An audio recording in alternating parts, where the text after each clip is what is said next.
time on Beyond Stardom, 5 superstars who like to keep busy in their downtime.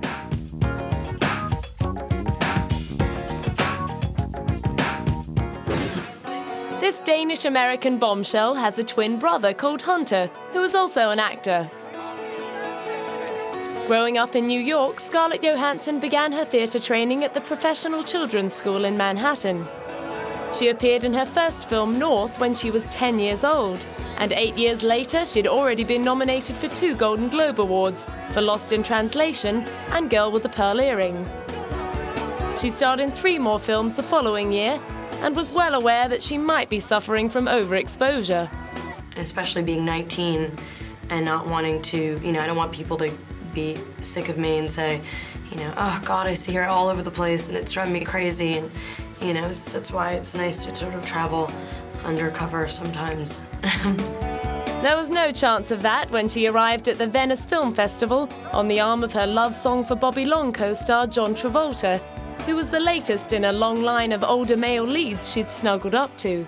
I've been very fortunate to be able to work with such incredible male actors as I have.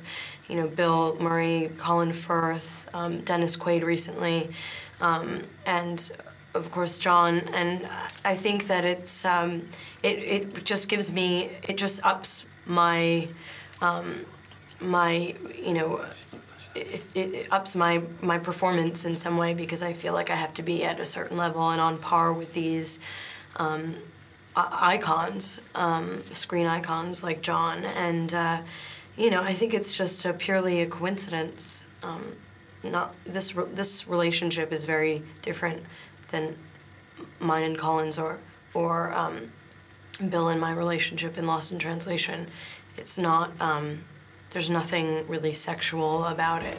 At the tender age of 19, there was no hesitation in accepting an invitation to sit on the film festival jury. I've been making movies for 11 years. I know a lot about film, certainly about making film, and I've watched a lot of movies.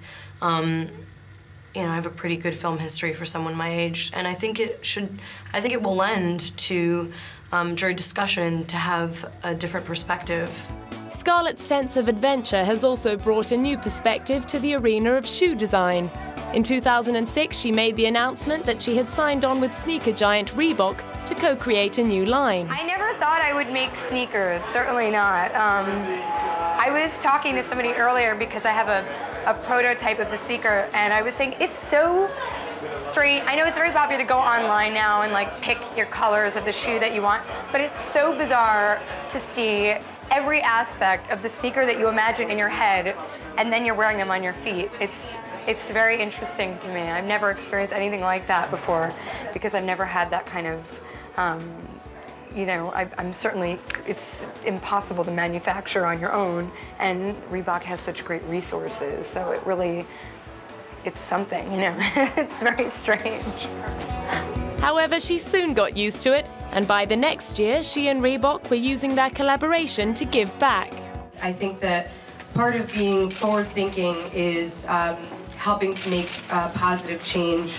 So today we're here with Soul for Souls, which is a non-for-profit organization that provides footwear for people in war-torn countries and people that are in need all over the world. So Reebok has very graciously donated 2,000 pairs of sneakers to Sudanese refugees. The sneaker enterprise is just one of the amazing array of sponsorship engagements Scarlett manages to pack in around a heavy shooting schedule that yields around 3 feature films a year. In 2004, she became the face of the Calvin Klein fragrance Eternity Moment.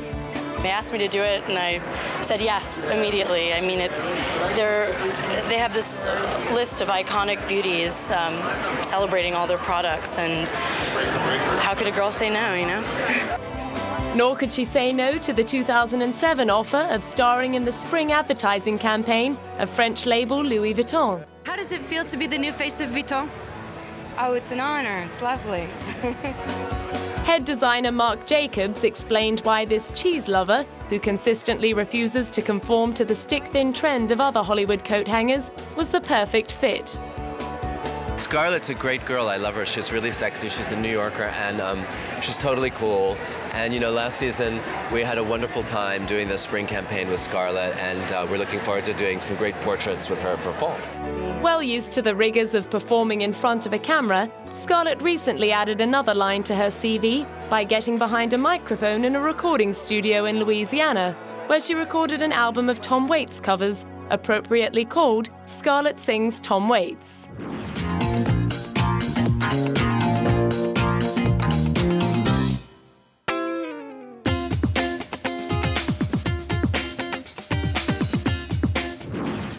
This epic director contracted polio as a boy and spent much of his sick childhood indulging his imagination with puppet theatre productions.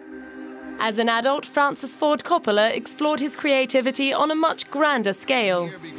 And in 1972, he co-wrote and directed the 3-hour Oscar-winning extravaganza The Godfather, which sits at number 3 on the American Film Institute's list of the greatest films of all time. Over the space of a 35-year career that has also endured its fair share of flops, he has put his name to such classics as The Conversation, The Godfather 2 and Apocalypse Now. He's the father of Marie Antoinette and Lost in Translation director Sofia Coppola, and is uncle to comic actor Jason Schwartzman. In his spare time, he produces wine, runs several hotels, and co-owns the Rubicon restaurant with Robert De Niro and Robin Williams. From time to time, he also plows his money into other people's films as producer, and recently backed the writing and directing effort of longtime friend Robert Duvall. It's true that many years ago, when I saw that he was learning the tango and dancing, I said, oh, you should play a character who tangos, and you know, it was just something you say to a friend. But I first came in contact with the project really just about a year ago, when he sent me the script, and I read the script, I liked the script, and I said, well, yeah, we'll finance it, we'll sponsor it, and then it was put into production, and so it was pretty fast from my point of view. In 2002, he also signed on to help re-edit the action-adventure film The Legend of Suratai, to make the 16th century tale of Thailand's civil war and the Burmese invasion more accessible to an international audience. One of Francis's chief motivations in taking on the challenge was helping to preserve the cultural purity of the movie. If films cannot be made in their national language, if they must be made in English in order to find an audience, then the cinema loses a tremendous wealth of culture. 5 years later, Francis was faced with a tremendous loss himself. As he was preparing for the release of his first directing project in a decade, his Buenos Aires office was raided by thieves. I don't know, I'm just very worried because I lost a lot of, 15 years of computer data, because they not only took the computer, but under the floor there was a little thing which was the backup. And if I could get that backup back, it would save me years. You know, all the photographs of my family, all of my writing, because they took both the computer and the backup. The backup is worth nothing. You could buy it for 20 pesos, you know. Is it true that you are offering money for the people? If someone could bring me back my backup, I would be very happy. Because it would save me many years. Despite the setback, he pressed on with the launch of Youth Without Youth, about an elderly Romanian linguistics professor who feels he has wasted his life, lost the woman he loved, and failed to produce a great academic work. At the Rome premiere of the film, Francis waxed philosophical about his motivation as a filmmaker. I've said before that making a film, for me, is like asking a question, and when it's all over and you finish the film, that's the answer. And for me, the answer was the key to consciousness was language, and that even when I thought in my own regard, when I was little, they called me Francie. And I thought, when did Francie first exist? And it was when I was about 4 years old, and that was when I had a little bit of language. So that was what I learned from this film. Anticipating criticism, he defended the film. I only ask you to think that my film was interesting. Beyond that, you can decide later in the privacy of your time whether you think it was beautiful or of interest. But one cannot be a prisoner of either your earlier work or anyone's earlier work, or there would never be Pelléas and Melisandre, there wouldn't have been a Carmen, there wouldn't have been a Rites of Spring. Not that my work is at the level of those greats, but I think we should be tolerant of artists who want to break new ground and not require them to make gangster films all their lives. His next movie will star Matt Dillon and Javier Bardem. Set in Argentina, Testro follows the lives and relationships of a group of Italian immigrants.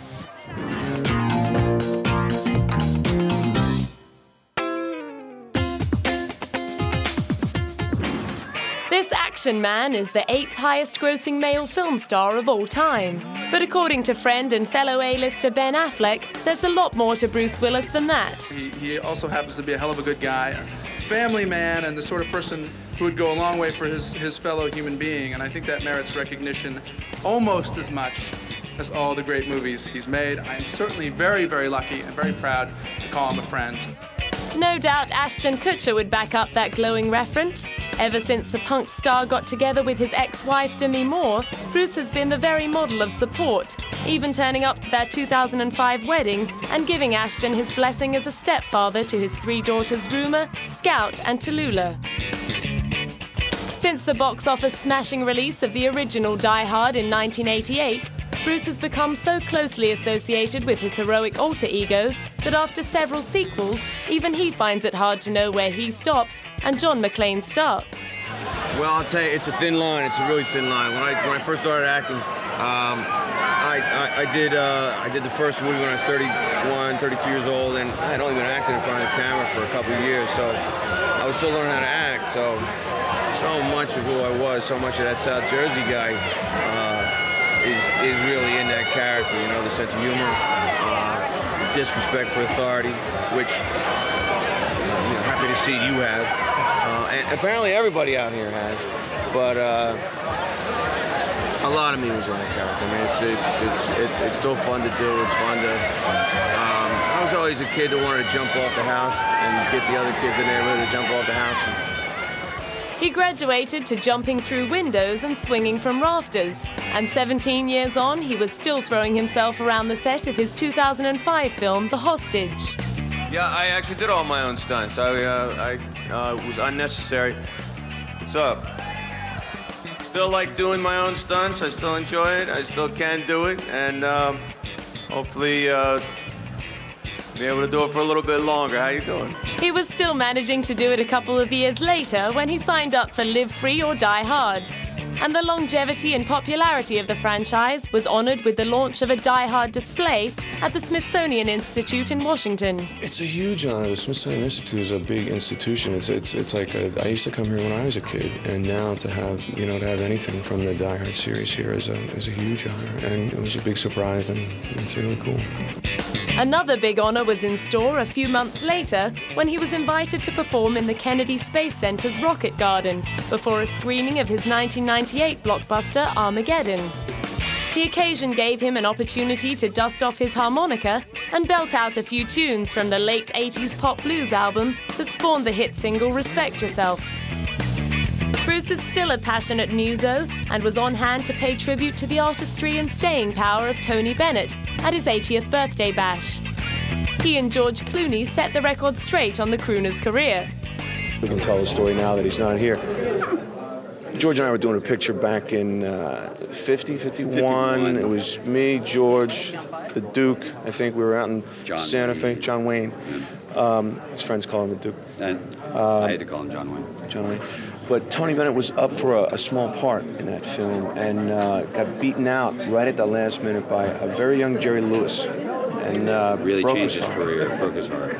Got him into music, though. He started singing then. And we're here tonight honoring him.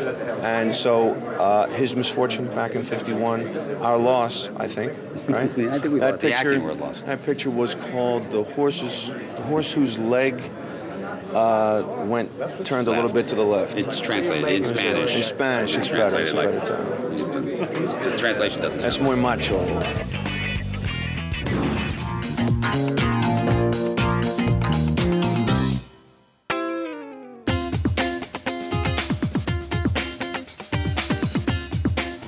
Rolling Stone magazine ranks this Latin rock musician as the 15th greatest guitarist of all time.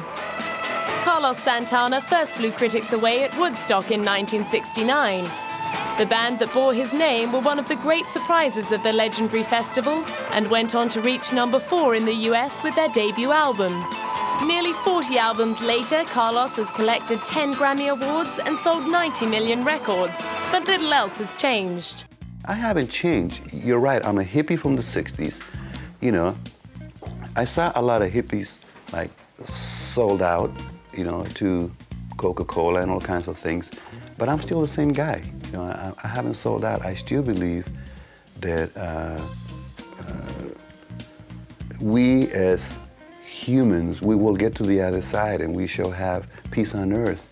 His spiritual journey began in the early 70s after meeting and marrying Deborah King, the daughter of blues singer and guitarist Sanders King.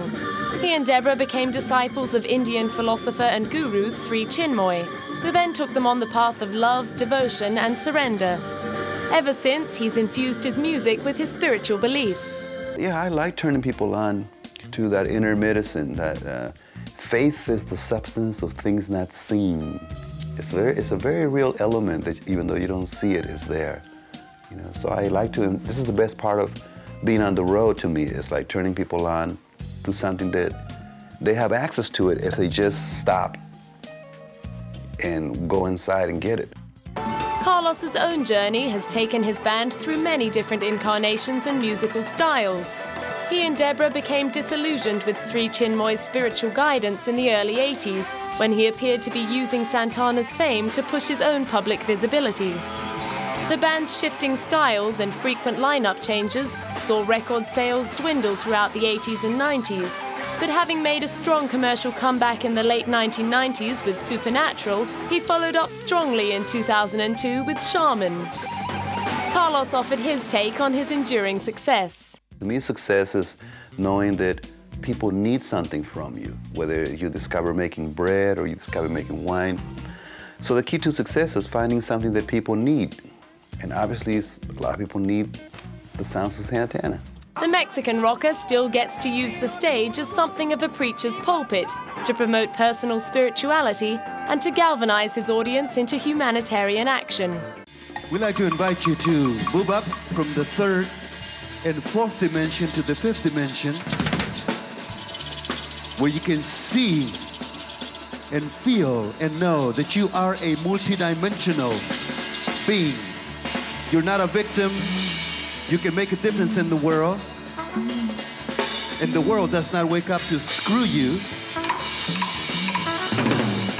You can make a difference in the world. We believe in you, believe in yourself. And behold, angels all around us. And he doesn't just talk the talk. In 2003, he became the first artist to donate all of the net proceeds of an entire extended concert tour to charity. The money went to South Africa to care for children orphaned by AIDS and to provide life-saving medical treatment for those living with HIV and AIDS. But this is the beginning, you know. First, you have to throw a rock in a lake to make a ripple. This is the beginning of a ripple. And we feel that, like my brother, Cesar Chavez, said, si se puede means it can be done. You know, you cannot break our spirit. And the spiritual virus is extremely contagious.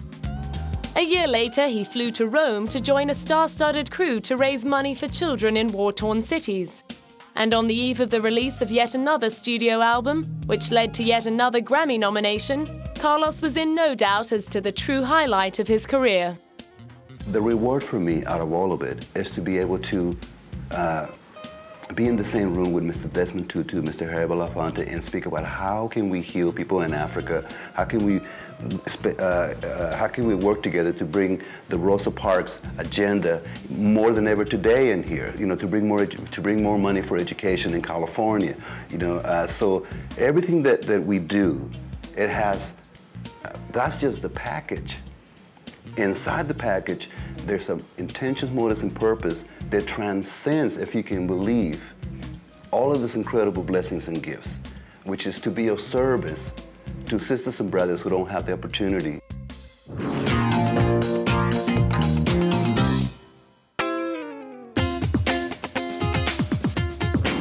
This Spice Girl was brought up as a Jehovah's Witness.